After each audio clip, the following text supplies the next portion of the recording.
Hello guys, today I'm going to show you how you can send fax message from your Samsung Galaxy Tab A9 Plus. So in the first step, let's open the Play Store and look for the fax app. Choose Easy Fax, install it and open.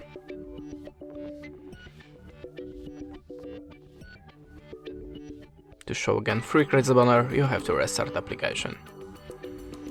Now click on the plus and choose source of your document. Like something from gallery, pick your picture or the document and click on the import. Now you can add this a shape, and if you're ready, click on the arrow icon. Now choose the filter for the photo to make it more visible. If you're ready, click on the accept icon. Type the number in this place and choose the country from the list.